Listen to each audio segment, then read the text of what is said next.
The Smiths are one of the most important British bands of all time. Would you like to marry me? And if you like to come by the ring, she doesn't care about anything. When I said by right you should be bludgeoned in. Words are so lightly thrown, but still I live in front.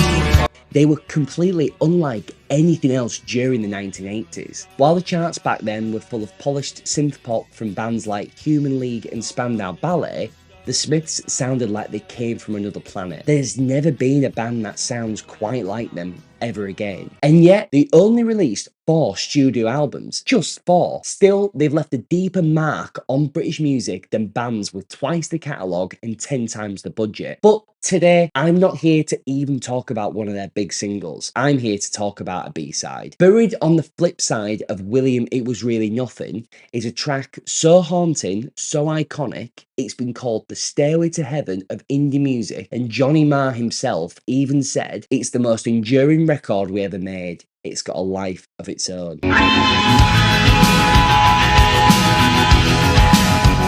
That's the opening to How Soon Is Now, a track that came to define a band that never intended it to. Despite being born as a B-side, this 1984 song by the Smiths has outlived its origins to become one of their most iconic, most covered, and probably their most mysterious anthem. This is the strange tale of How Soon Is Now. B-sides have a weird life in British music history. Some of the best British bands of all time have decided to put some serious weight and some serious songs on B-sides instead of saving them just for the next album. Why? Will you tell me? So many classic songs are actually B-sides, like The Master Plan by Oasis and Dance if you wanna dance, please brother take a chance. You know they gonna go, which way do you wanna go? Rain by the Beatles.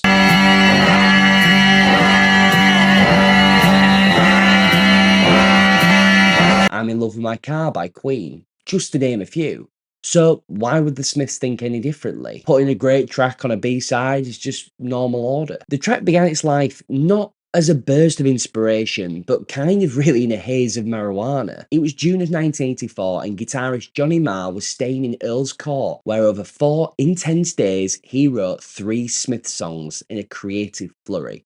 William It Was Really Nothing, Please Please Please Let Me Get What I Want, and a rough demo that would evolve into How Soon Is Now. At the time, Johnny Marr simply called it Swamp. It was a departure from the usual Smiths jangly sound. He wanted to try something else, and he wanted to try and build a song around one chord instead of the normal quick changing chords that was kind of the normal way for a Smith song. That simple idea opened up a gateway into something much deeper and stranger. A month later, Johnny Marr, bassist Andy Rourke and drummer Mike Joyce gathered at Jam Studios in London to lay down some tracks. They'd been out celebrating the completion of William Is Really Nothing and Please Please Please Let Me Get What I Want the night before. But Johnny Marr had something else in mind for the session.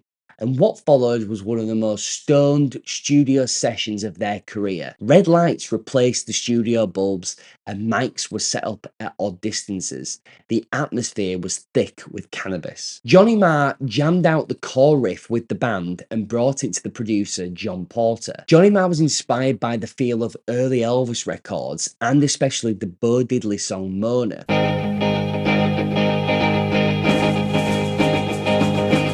In the 70s at some point, there was a song by this guy called Bohannon that came out called Disco Stomp. And it was just like a real dumb pop record.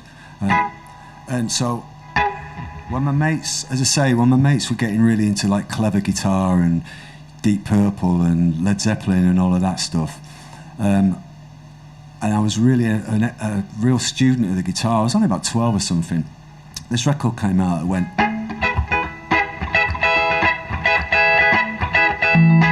It's really so dumb.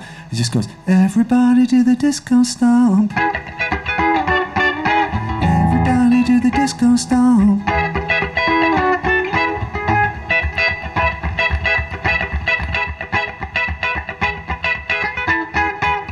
And I would just wait for it on the radio. I was obsessed with that. Well, my mates were all into like Hendrix and stuff. I was just all about that.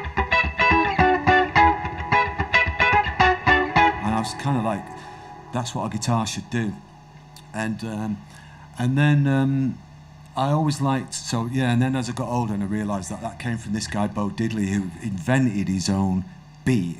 I mean, to have a beat named after you, so it's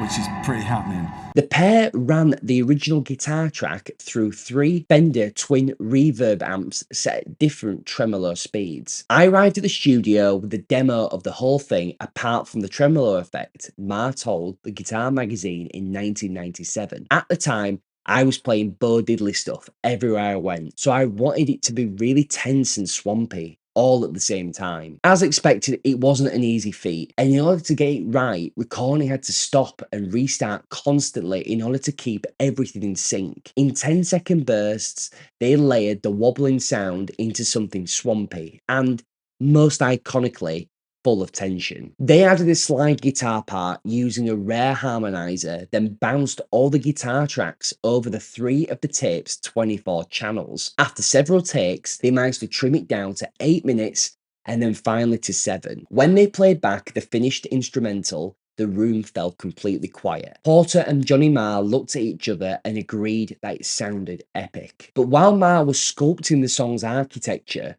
Morrissey was wrestling with his notebook, trying to find some lyrics to match the vibe of the tune. By then, the band's frontman had become well known for his poetic and often biting lyrics, but How Soon Is Now felt different. He wasn't narrating someone else's story this time. This time, he was trying to send out a howl of alienation. He mixed and matched lyrics from various ideas in his journal. The line, I am the sun and the air of a shyness that is criminally vulgar, is adapted from George Eliot's Middlemarch. The song's narrator is a painfully shy person, unable to connect and unable to belong. John Savage, writing in Spin magazine, saw the song in an echo of Manchester's gay club scene, which was an underground world of desire and anonymity. Morrissey's words fit into that world, though they probably transcended it. Anyone who's ever stood at a party alone, watching couples fall in love around them or just generally feeling like an outsider can recognise the ache and longingness to fit in the lyrics. Morrissey recorded the vocals in just 2 takes. By all accounts, How Soon Is Now was unlike anything else in the Smiths' back catalogue. That made it brilliant and memorable. When Rough Trade head Jeff Travis first heard it, he hesitated. It didn't sound like a Smith song, and that was a problem. It was long, nearly 7 minutes, swampy, and most importantly, slow. So he decided to bury it on the B-side of William It Was Really Nothing. I remember really liking it, but I think it took us a few weeks to realise how good it was, label boss Jeff Travis told Q in 1994. Obviously, it came out as a single in its own right later. Maybe you could say we made a mistake not releasing that as the A-side. John Porter was appalled, and Marr was disappointed. But the label had made up its mind, and that was that. The song was destined to become an obscure footnote for the band. Though, a good song is a good song. If it's great, it'll never be buried. Someone will always find it, and if fate's in line, it will reach the heights that it was always meant to, B-side or not. So, yes, despite its B-side status, radio DJs began picking up on it. John Peel, Janice Long, Annie Nightingale, and suddenly it became the most requested song on BBC Radio 1's nighttime shows, and fans taped it off the air. Record shops got inquiries asking for it. The song really started to take on a life of its own. Later that year, it was added to the Hatful of Hollow compilation, and in January 1985, Rough Trade finally released it as an A-side. But by then, most fans actually already owned it. It reached number 24 on the UK charts, lower than the previous 3 Smith singles. A re-release in 1992 fared better, hitting number 16, but it still never became the hit that many thought it deserved. It's hard to believe that How Soon Is Now was not a hit. I thought that was the one, Morrissey said. Despite its modest chart performance, How Soon Is Now began to build a reputation far beyond the indie music scene. Its haunting tremolo intro became a staple on dance floors, and American listeners who'd begun to discover the Smiths through college radio clung to it, and it became their anthem. Producer Seymour Stein, who signed the band to Sire Records in the US, called it the Stairway to Heaven of the 80s. Others began to agree. It wasn't a hit, It was something better, more like a monument. Ironically, the Smiths themselves rarely played How Soon Is Now live. The intricate tremolo guitar and the complex production made it very difficult to replicate on stage. One bootleg version exists from their early days.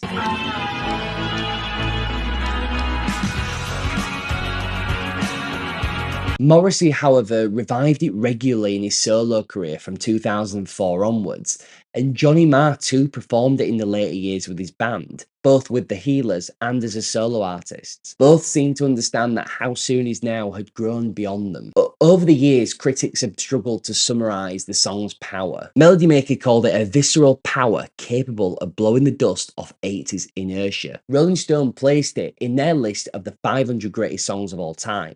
But The Enemy went even further, ranking it as the 4th greatest song ever written. Pitchfork put it as number 10 in their best songs of the 80s, saying that the tremolo pulse that opens How Soon Is Now is the kind of sound musicians and listeners spend a lifetime chasing after, something never heard before and never replicated successfully since. And yet it's still somehow underappreciated. It wasn't their most chart topping, it wasn't their most radio friendly. It was slow, long and weird. And yet, despite all that, it's still endured. And maybe that's why it's so special. But what do I think about How Soon It Is Now? I've been in love with the Smiths for as long as I can remember. And maybe when I first heard the song, maybe 10, 12 years ago, I was a little bit, I didn't get it. It didn't sound like the big, beautifully worded pop songs that I loved from them, like There Is a Light, Cemetery Gates, and Heaven Knows I'm Miserable Now. But it kept coming up on shuffle and it kept growing on me. That opening hook, that tremolo that we've discussed, is just so powerful. It hits you like a lorry. And then fixating on those words, the utter and that kind of like utter desperation that Morrissey sings them. It's rapidly becoming one of my favourite Smith songs. Not my favourite still, but still a timeless classic that you can belt out at the top of your lungs. Top lyrics and top guitar work. Nobody does it like Johnny Marr. How Soon Is Now is a song of absurdity. It's lonely and universal, experimental and catchy. The Smiths, known for the jangly, sarcastic tunes, somehow created a swamp epic about longing and disconnecting with the world, and then just made it a B-side. In the end, How Soon Is Now remains what it always was. The anthem for anyone who ever stood in a club surrounded by people but still feeling so utterly alone. Thanks very much for watching, guys. I hope you really appreciate this one. A little bit different from the 60s stuff. I'm a huge fan of the Smiths. I really wanted to touch on this one. Leave me know what you thought down in the comments below. Recommend any songs or anything like that. Really, really appreciate it. And as always, don't forget to like and subscribe, and I will see you in the next one.